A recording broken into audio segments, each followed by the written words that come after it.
कैसे हैं आप? मैं आशा करता हूँ आप सब लोग ठीक होंगे। तो देखिए, आज जो मैं वीडियो आपके लिए लाया हूँ, ये वीडियो मैं आपके लिए लाया हूँ साइबर क्राइम के ऊपर। जी हाँ, ये एक ऐसा वर्ड है जो इस टाइम आप न्यूज़ पेपर उठाइए, आप न्यूज़ चैनल सुनिए, हर तरफ एक ही खबर है, साइबर क्राइम। ना जाने कितने लोग डेली साइबर क्राइम का शिकार हो रहे हैं और अपनी ज़िंदगी भर की मेहनत की कमाई वो 2 मिनट के अंदर खो बैठते हैं। तो अब जब ये साइबर क्राइम आ गया है तो हमें इससे बचना भी पड़ेगा, और बचने के लिए कुछ नहीं, हमारी छोटी सी गलती होती है जो कि हम चूक जाते हैं और ये ठग हमारा सारा पैसा ले जाते हैं। अब उससे कैसे बचें, तो उसके लिए मैं आपको इस वीडियो में आपको सारी, जो अगर आप मेरे साथ बने रहेंगे तो मैं आगे जितनी मेरी वीडियो आएंगी वो इसी के ऊपर आएंगी कि आप उससे कैसे बच सकते हैं। क्या हम ऐसा करें कि हम साइबर क्राइम का शिकार ना हो, ऐसी क्या सेटिंग हमें अपने मोबाइल में करनी है, ऐसी क्या सेटिंग हमें अपने कंप्यूटर में करनी है, ऐसी क्या करना है क्या नहीं करना है, वो मैं आपको बताऊंगा ताकि आप कभी भी साइबर क्राइम का शिकार ना हो पाएँ। और ये मैं आपसे वादा करता हूँ, अगर आप मेरे साथ बने रहेंगे आप कभी भी साइबर क्राइम का शिकार नहीं होंगे। मेरा नाम है अनुभव सक्सेना और मैं एक IT प्रोफेशनल हूँ, और मेरे कुछ दोस्त हैं जिनके साथ भी साइबर क्राइम की घटना घटी। तो मैंने देखा, मतलब अगर मैं बात करूँ तो 10 में से करीब 6 या 7 लोग इसका शिकार हैं। ठीक है, और मतलब पूरी ज़िंदगी की मेहनत की कमाई, कि कोई 1 करोड़ खो रहा है, कोई 2 करोड़ खो रहा है, कोई 57 लाख, कोई 40 लाख, कोई 10 लाख, कोई 2 लाख, कोई 50,000, कोई 1 लाख, कोई 25,000। दोस्तों, ये पैसा बहुत मेहनत से कमाया जाता है और ये ठग 2 मिनट में आके हमारी कमाई ले जाते हैं। और उसके पीछे रीज़न क्या है? वो गलती हमारी होती है, क्योंकि हम कुछ एक छोटी सी गलती कर जाते हैं जिसकी वजह से हम इनका शिकार बन जाते हैं, उनके जाल में फंस जाते हैं। तो वो हमें क्या नहीं करना है वो मैं आपको बताऊँगा। तो देखिए, वीडियो शुरू करने से पहले मैं आपसे रिक्वेस्ट करूंगा कि आप मेरा चैनल सब्सक्राइब करें और एक बेल का बटन है उसको दबा दें ताकि मेरी कोई भी वीडियो आए वो आप तक पहुंचे। तो वीडियो शुरू करने का मेरा जो टॉपिक था कुछ और था, लेकिन अभी मैं देख रहा हूँ कुछ एक जो क्राइम है, साइबर क्राइम, वो बहुत फैल रहा है। वो है share market cyber crime. Share market crime, इसमें लोग फंस जाते हैं और अपना पूरा पैसा खो बैठते हैं। तो उस क्राइम से हम कैसे बचें उसके लिए मैं आपको बताऊँगा, और कैसे ये लोग आपको फंसाते हैं वो भी मैं आपको बताऊँगा। तो देखिए दोस्तों, होता क्या है, आजकल आप जानते हैं कि इंटरनेट, मेरे ख्याल से, तो वीडियो शुरू करने से पहले मैं एक बात और कहना चाहूँगा कि ये वीडियो सिर्फ वही लोग देखें जो इंटरनेट यूज़ करते हैं, और मेरे ख्याल से इंटरनेट तो आप सभी लोग यूज़ करते हैं। कोई 1-2% ऐसा बंदा होगा जो इंटरनेट नहीं यूज़ करता है, and I think he is one of the safe person. If he is not using internet, he is one of the safe person. Okay, but बहुत सारी चीज़ें वो नहीं पा सकता, तो इंटरनेट ही बहुत ज़रूरी है। इंटरनेट चलाना कोई गलत नहीं है, बट इंटरनेट चलाते वक्त हमें क्या नहीं करना है वो हमें पता होना चाहिए। आजकल आप देखते हैं इंटरनेट, छोटा सा बच्चा, बड़ा बच्चा, घर में मम्मी पापा, आप लोग, सब लोग इंटरनेट चला रहे हैं। सबके पास एंड्रॉयड है, इंटरनेट आता है, सोशल मीडिया है, फेसबुक है, इंस्टाग्राम है, हम लोग रील देखते हैं, ऊपर नीचे फेसबुक देख रहे हैं, ऊपर नीचे यूट्यूब जा रहे हैं, ऊपर नीचे करते जा रहे हैं। एक वीडियो आई, उसमें आया कि भाई साहब आप शेयर में निवेश करिए और आपका पैसा 4 दिन में डबल।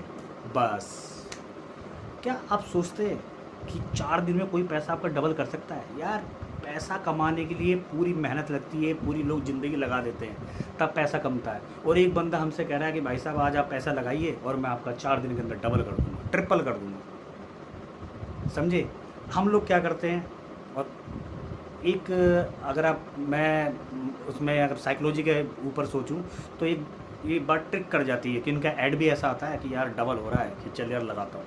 हम लोग क्या करते हैं, उस पर क्लिक कर देते हैं, और जब हम उस पर क्लिक करते हैं तो क्या होता है, एक व्हाट्सअप ग्रुप में हमें ऐड कर लिया जाता है, और उस व्हाट्सअप ग्रुप का नाम कुछ इन्वेस्टमेंट, कुछ इस टाइप से उसका नाम होता है, हमें वहाँ पर ऐड कर लिया जाता है। और जैसे ही हम उस ग्रुप में ऐड होते हैं तो वहाँ पर वो लोग हमें अपना इंट्रोडक्शन देते हैं। तो हम देखते हैं उस ग्रुप में ऑलरेडी बहुत सारे बंदे हैं, करीब 70, 80 या 100 के आसपास उसमें बंदे होते हैं। और उसमें फिर एक बंदा आता है, वो इंट्रोडक्शन देता है कि भाई इस ग्रुप में हम आपको लेके आए हैं और हमारा ये प्लान है, हम आपको इतने IPO देंगे, इतने हम आपको शेयर खरीदवाएंगे, और वो आपको डबल ट्रिपल होंगे, और वो 100% होंगे ही होंगे। ठीक है, अब उसमें एक बंदा और होता है जो उस ग्रुप का हेड होता है। तो ज़्यादातर जो फ्रॉड हो रहे हैं उसमें जो हेड होता है वो कोई प्रोफेसर करके बंदा होता है। तो उसको बताया जाता है कि ये बाहर से शेयर मार्केट की पूरी मैनेजमेंट का कोर्स करके आए हैं और उनको काफ़ी नॉलेज है, और ये आपका पैसा इन्वेस्ट कराएंगे और डबल करके आपको दे देंगे। अब मेरा पहला सवाल आपसे कि उसने बोला कि पैसा डबल करके दे देंगे, उनका क्या फ़ायदा है हमारा पैसा डबल कराने में? भाई, अगर आप कोर्स करके आए हैं, आप अपना पैसा डबल करिए। अब हमें क्यों अपने ग्रुप में ऐड कर रहे हैं, ठीक है। लेकिन चलिए छोड़िए, अब हम ऐड हो गए क्योंकि हमें तो लालच है कि पैसा डबल हो रहा है, हम खुश हैं कि भाई पैसा डबल हो रहा है। अब उसी ग्रुप में जो मैं बता रहा हूँ 80 से 90 बंदे होते हैं, उनमें करीब 50 से 60 बंदे, 40 से 50 बंदे इनकी टीम के ही होते हैं। वो आपको क्या करते हैं, ग्रुप में स्क्रीनशॉट भेजते हैं कि भाई कल मैंने 50,000 लगाया, आज मेरा 1 लाख हो गया, कल मैंने 1 लाख लगाया, आज मेरा 1.5 लाख हो गया, ठीक है। तो जब हम उनके स्क्रीनशॉट आते हुए देखते हैं कि भाई एक बंदे का 50 लाख था, उसका 80 लाख हो गया, उसका 90 लाख हो गया, हमारे अंदर लालच आ जाता है और हम क्या करते हैं, अपना पैसा इन्वेस्ट करने के लिए सोच लेते हैं। अब देखिए यहाँ पर ट्विस्ट क्या होता है। अगर आपको शेयर मार्केट में पैसा इन्वेस्ट करना है तो उसका सबसे बढ़िया तरीका है डीमैट अकाउंट। अगर आप डीमैट अकाउंट में पैसा इन्वेस्ट कर रहे हैं तो वो जायज़ है, सही है, उसमें आपका पैसा कोई लूटेगा नहीं। और अगर आपको शेयर मार्केट का नहीं पता है तो सबसे पहले आप उसकी स्टडी करिए, डीमैट अकाउंट में भी पैसा मत लगाइए। आप सबसे पहले स्टडी करिए शेयर मार्केट कैसे चलता है, कब हमें शेयर खरीदना चाहिए, कब हमें बेचना चाहिए, तभी आप उसमें पैसा लगाइए, ठीक है। बट अगर आपने शेयर मार्केट डीमैट अकाउंट में पैसा लगाया है तो वो कहीं तक सेफ़ है। क्या होगा कि आज आपने सपोज 1 लाख रुपये लगाया, कोई शेयर नीचे गिर गया, वो 1 लाख का आपका 80,000 रुपये रह गया, बट कुछ टाइम बाद वो शेयर ऊपर भी उठेगा, तो उसमें चांसेज है कि आपका पैसा आपके पास आएगा। आप अगर वेट करेंगे तो आपके पास आएगा, बट लूट नहीं जाएंगे आप। बट इसमें क्या होता है, इसमें वो आपको ट्विस्ट क्या होता है, इसमें वो कहते हैं कि देखिए डीमैट अकाउंट में तो आप पैसा नहीं डालेंगे क्योंकि डीमैट अकाउंट में इतना जाएगा आएगा, और डीमैट अकाउंट में हमारे पास इतनी ऑथोरिटी नहीं होती कि हम वहाँ से इतना IPO खरीद सकें। तो वो अपना एक अकाउंट आपको देते हैं, एक वेबसाइट देते हैं, उस वेबसाइट के अंदर आपको अकाउंट खोलते हैं और आप वहाँ पर पैसा अपना डालते हैं। अब जायज़ सी बात है, आप हैं नए बंदे, आप क्या करेंगे, आप पहले 1 लाख या 2 लाख रुपए लगाएंगे, ठीक है। आपने 1 लाख रुपए लगाए और वो 4-5 दिन के अंदर 1 लाख के आपके 4 लाख बन गए। आप बड़े खुश कि भाई 1 लाख से 4 लाख हो गया, अब तो मौज आ गई। अब आपने क्या सोचा कि चल इसे निकालता हूँ। जैसे आप निकालने चलेंगे, वो बंदा पता है क्या बोलेगा आपको कि आप निकाल क्यों रहे हो यार, अभी तो हमारा बहुत सारा प्लान है, अभी तो हमारा ये प्लान का फर्स्ट फेज़ है, अभी हमारे 6 फेज़ हैं जो आपको पूरे करने पड़ेंगे, और यही जो आपका 1 लाख है ये करते करते 1 करोड़ आपका पहुँचेगा, ठीक है। अब आप बड़े खुश कि चलिए यार बैठता हूँ, तो वो क्या बोलेगा कि ठीक है, अब सेकंड फेज़ में हम आपको कुछ IPO दिलवा रहे हैं और आप बताइए आपकी क्या लिमिट है IPO की। आपने बोला कि ठीक है यार, आप मुझे जो है IPO क्या सीन है, उसने बोला कि भाई 150 रुपये का एक IPO है, एक लॉट के अंदर करीब 100 IPO आएंगे, और वो 150 का आपका वो जो एक जो शेयर है आपका 150 का, वो करीब 300 या 350 के आसपास हो जाएगा, तो आपका ये डबल हो जाएगा पैसा। आपने सोचा कि ठीक है भाई, आप मुझे 5 लाख के दिलवा दो, ठीक है, क्योंकि आपका 1 लाख का ऑलरेडी 4 लाख हो चुका है। आपने सोचा 5 लाख और इन्वेस्ट करता हूँ, 9 लाख, तो मेरे ऐसे करके 10-15 लाख रुपए बन जाएंगे, ठीक है। अब आपने जो है उसने बोल दिया, उसने आपको IP दी, लेकिन अब वो क्या करेगा, अब वो IPO 5 लाख के नहीं ला कर देगा, अब वो आपको IP ला के देगा 30 लाख के। अब वो बोलेगा कि भाई अलॉटमेंट हुई थी और ये 30 लाख के IPO आपको मिल गए, अगर आप इसे नहीं लोगे तो ये जो आपका जो पैसा है, जो आपने 1 लाख रुपये या 2 लाख रुपये लगाया था, वो जो 5 लाख हो चुका है वो भी नहीं मिल पाएगा, क्योंकि ये तो अब आपको लेने ही पड़ेंगे। अब भैया अब आप फंस गए और आपका पैसा है जेब में। आपने सोचा बुराई क्या है, 1 लाख का 5 लाख हो चुका है, और लगा देता हूँ 20 लाख। आपने 20 लाख और लगाए।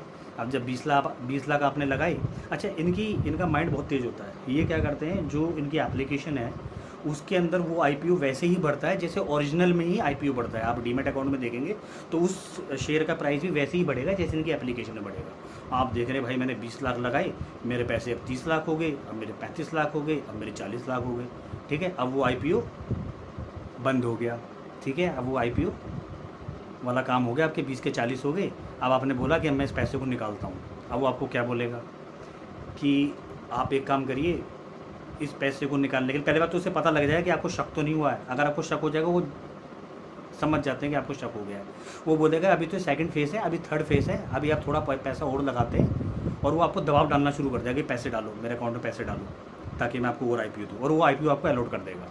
अब वो बोलेगा कि आपको ये IPO खरीदने होंगे, वरना फिर ये जो आपका जो अभी जो आपने 20 लाख लगाया था उसका जो ये 50 लाख हो गया है, ये भी आपको नहीं मिलेगा।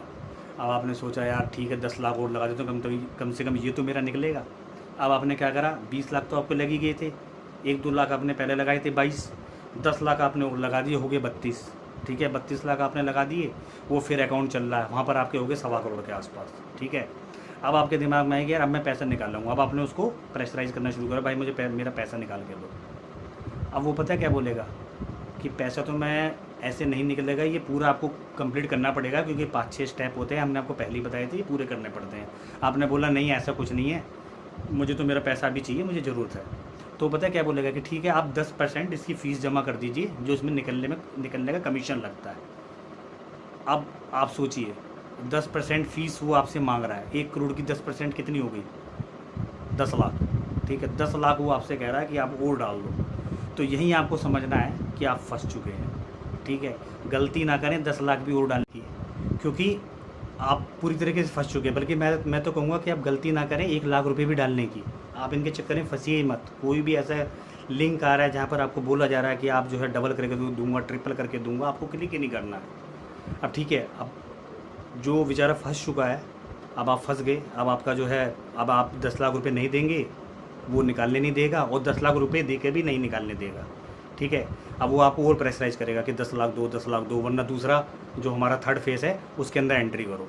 अब आप फंस चुके हैं। वो ना तो आपको पैसे निकालने दे रहा है, ना ही आपको वो आगे बढ़ने दे रहा है। अब इस टाइम पे आप क्या करेंगे? इस टाइम पे आपको तुरंत एक काम करना है, बिल्कुल भी डिले नहीं करना है। आपको काम करना है तुरंत। साइबर सेल की वेबसाइट पे आप जाएंगे। वेबसाइट आप देख सकते हैं, मेरी स्क्रीन पे आ रही है। आप वहाँ पर तुरंत एक ऑनलाइन एफआईआर करेंगे। उस ऑनलाइन एफआईआर के अंदर आपका सारा विवरण लिया जाता है कि आपने किस अकाउंट में पैसा डाला है, किस अकाउंट से लिया है। क्योंकि उनके साथ अब बहस करने से या उनके साथ रहने से कोई फ़ायदा नहीं है, क्योंकि वो फ्रॉड है, वो आपका पैसा लेके चले गए। ठीक है, और 2-4 दिन बाद अगर आप नहीं भी करोगे तो आपको उस ग्रुप से, जो व्हाट्सएप का ग्रुप है, वहाँ से आपको हटा भी देंगे। बट आपको ये वाला काम तुरंत करना है। तो जैसे ही आप ये विवरण देके ऑनलाइन आप अपनी रिपोर्ट सबमिट करेंगे, उसके बाद तुरंत वो जो आपको रेफरेंस नंबर आएगा, वो रेफरेंस नंबर लेकर आपको तुरंत आपको अपने निकटवर्ती साइबर सेल के अंदर जाना है, और वहाँ पर साइबर सेल में आपको बताना है कि मेरे साथ ये क्राइम हुआ है, ये मैंने इसकी ऑनलाइन रिपोर्ट दर्ज करी है, इसका रेफरेंस नंबर है। तब वहाँ पर आपकी एफआईआर होगी। एफआईआर कभी डायरेक्ट नहीं होती। साइबर क्राइम की कोई भी एफआईआर करने के लिए आपको पहले ऑनलाइन रिपोर्ट दर्ज करनी पड़ती है। वो रेफरेंस नंबर लेकर आप जाते हैं, तब आपकी एफआईआर दर्ज होती है। अब देखिए इससे फ़ायदा क्या होगा। जैसे ही आपकी एफआईआर हो जाएगी, आपका एफआईआर तो अभी छोड़िए, जैसे ही आपका ऑनलाइन होगा, ठीक है, उसके तुरंत बाद जिस अकाउंट में आपने पैसा डाला था वो अकाउंट सीज़ होगा। उस अकाउंट से जिस अकाउंट में पैसा गया वो सीज़ होगा। उस थर्ड अकाउंट से फोर्थ अकाउंट में जो पैसा गया वो सीज़ होगा। ऐसा करते करते 7 लेयर तक जो अकाउंट आते हैं वो सारी सीज़ कर दिए जाएंगे। ठीक है, अब सीज़ करने के बाद उसमें जो पैसा होगा वो उसके आप मालिक होंगे। अभी मालिक नहीं कह सकता, वो आपका होगा। लेकिन अगर किसी और ने पहले भी उस अकाउंट के लिए एफआईआर कर रखी है तो वो पैसा उसको भी बढ़ सकता है। ठीक है, तो जैसे ही आप अपना ऑनलाइन एफआईआर करके, आप ऑनलाइन रिपोर्ट दर्ज करके आप एफआईआर करते हैं साइबर सेल के अंदर जाकर, उसके बाद आपको अपने एक वकील करना पड़ता है, एक लॉयर आपको अपना करना पड़ता है। वो लॉयर आपको इसमें हेल्प करता है। और जैसे ही जब सारे अकाउंट सीज हो जाते हैं तो साइबर सेल से आपको इन्फॉर्मेशन आ जाती है कि इन सारे अकाउंट के अंदर हमें इतना पैसा मिला है, और इतना पैसा अगर आपको क्लेम करना है तो उसके लिए आप एक गारंटर लाकर अपने वकील को बोलो कि आपका जो भी न्यायालय है वहाँ पर जाकर उसको वहाँ पर रिक्वेस्ट शेयर कर दे कि ये मैंने रिपोर्ट दर्ज करी थी, इसमें मेरा इतना पैसा आया है as per cyber cell team, और मैं इसका हकदार हूँ, कृपया मुझे ये पैसे देने में मेरी मदद करी जाए। ये आपका वकील कर देगा ये वाला काम आपका। ठीक है, बट इसमें गारंटर भी लगता है। ठीक है, तो जब आपका ये काम हो जाएगा, बट इसमें एक चीज़ और है, बस इसमें कोई और एफआईआर ना हो उसी अकाउंट के ऊपर। अगर उसी अकाउंट के ऊपर कोई और भी एफआईआर होगी तो ये जो आपको जो पैसा जो साइबर सेल ने आपको निकाल के दिया है, ये फिर 2 हिस्सों में डिवाइड होगा। 3 एफआईआर होगी तो 3 हिस्सों में डिवाइड होगा। ये डिपेंड करता है रूल्स के ऊपर। ठीक है, तो हो सकता है, तो मैं आशा करता हूँ आप मेरी बात समझ गए होंगे, और आप कोई भी ऐसे लिंक पर क्लिक नहीं करेंगे जहाँ पर आपको झांसा दिया जा रहा है या आपको लालच दिया जा रहा है कि आज या कल में या 5 दिन में 10 दिन में मैं आपका पैसा डबल कर दूँगा। दोस्तों, मेहनत करिए और पैसा कमाइए, घर में परिवार के साथ सुखी रहिए और खुश रहिए। आपकी मेहनत की कमाई है, कोई आपने ऐसे नहीं उठाई है कि आपने किसी को मार के या टक के ली है। आपने मेहनत करके कमाई है, और इसको ऐसे न जाने दीजिए। ये ठग कुछ नहीं कर पाएंगे, मैं बता रहा हूँ। आप बने रहिए, सिर्फ आप उन चीज़ों को जानिए जो आपको इंटरनेट चलाते वक्त नहीं करनी है, क्योंकि हर घर में हर बच्चा, हर बड़े बूढ़े माँ बाप सब इंटरनेट चला रहे हैं। लेकिन इंटरनेट चलाते वक्त हमें क्या नहीं करना चाहिए, ये बहुत ही कम लोगों को पता है, और जिनको ये पता है वो फंसते नहीं हैं। और इसका शिकार भी पढ़े लिखे लोग ही हो रहे हैं, मैं ये भी बता रहा हूँ आपको, पढ़े लिखे लोग ही इसका शिकार हो रहे हैं। लेकिन चलिए, कोई बात नहीं, अब आप मेरी बात समझ गए होंगे। कोई भी ऐसे लिंक पर क्लिक मत करिएगा। खुश रहिए, आबाद रहिए। जय हिंद।